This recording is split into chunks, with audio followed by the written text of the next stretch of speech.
নমস্কাৰ বন্ধুসকল, SMS allrounder চেনেলত আপোনালোক সকলোকে স্বাগতম জনাইছোঁ। বন্ধুসকল, আজি মই এটা খুবেই ইণ্টাৰেষ্টিং ভিডিঅ' লৈ আহিছোঁ।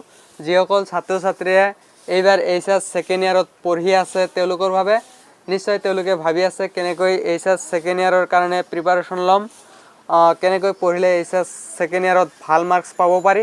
তো এই সকলোবিলাক প্ৰব্লেমৰ সলভ এতিয়া হৈ যাব, কিয়নো মই এই ইউটিউব চেনেলখনত প্ৰতিদিনে এটাকৈ এডুকেশ্যনেল ভিডিঅ' আপলোড কৰি তোমালোকৰ প্ৰব্লেমবিলাক সলভ কৰিবলৈ চেষ্টা কৰিম। তো বলা আজিৰ ভিডিঅ'টো আৰম্ভ কৰোঁ। তো আজি আমি বায়'লজিৰ কেইটামান প্ৰশ্নৰ উত্তৰ দিবলৈ চেষ্টা কৰিম। বায়'লজিত মুঠতে 1ৰ পৰা 17লৈকে মুঠ 17টা অধ্যায় আছে। এই গোটেইকেইটা অধ্যায়ৰে পৰা ইম্পৰ্টেণ্ট কুৱেশ্যনসমূহ আৰু লগতে এনচাৰসমূহ মই তোমালোকক দিয়াৰ চেষ্টা কৰিম। আজি আমি ইয়াৰে প্ৰথম চেপ্টাৰখনৰ কেইটামান প্ৰশ্নৰ উত্তৰ দিম। চেপ্টাৰখনৰ নাম হ'ল জীৱৰ প্ৰজনন। ইয়াৰে প্ৰথম প্ৰশ্নটো দিয়া আছে, what do you mean by life span? জীৱনকাল বুলিলে কি বুজা? ইয়াৰ এনচাৰটো হ'ল জন্মৰ পৰা প্ৰাকৃতিকভাৱে মৃত্যু ঘটা সময়ছোৱাক জীৱৰ জীৱনকাল বোলা হয়। কুৱেশ্যন নম্বৰ 2 আছে, কোন জীৱসমূহক অমৰ জীৱ বোলা হয়?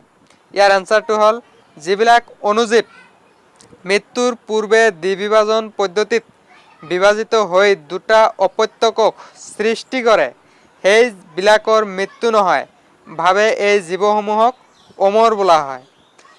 3 নম্বৰ কুৱেশ্যনত আছে, কোনবিলাকক আংগিক প্ৰবৰ্ধক বোলা হয়? ইয়াৰ এনচাৰটো হ'ল উদ্ভিদে যিবিলাক অংগৰ যোগেদি বংশবৃদ্ধি কৰে সেই অংগসমূহক আংগিক প্ৰবৰ্ধক বোলা হয়। 4 নম্বৰ কুৱেশ্যনটো হ'ল হাইড্ৰাই কেনেকৈ অংগজ প্ৰজনন কৰে? ইয়াৰ এনচাৰটো হ'ল মুকুলৰ যোগেদি। 5 নম্বৰ কুৱেশ্যনটো হ'ল প্ৰাক নিষেচন পৰিঘটনাসমূহ কি কি? ইয়াৰ এনচাৰটো হ'ল জননকোষৰ গঠন আৰু জননকোষ স্থানান্তৰ। 6 নম্বৰ কুৱেশ্যনত দিয়া আছে, তৰুণ কালৰ সংজ্ঞা দিয়া, ইয়াক অন্য কোন আখ্যাৰে ব্যক্ত কৰা হয়? ইয়াৰ এনচাৰটো হ'ল যৌন প্ৰজননক্ষম হোৱা আগৰ সময়ছোৱাক জীৱৰ তৰুণকাল বোলা হয়। এই সময়ছোৱাক উদ্ভিদৰ ক্ষেত্ৰত আংগিক বৃদ্ধিকাল বোলা হয়। 7 নম্বৰত আছে, বহু গৰ্ভপত্ৰী উদ্ভিদ কোনবিলাক?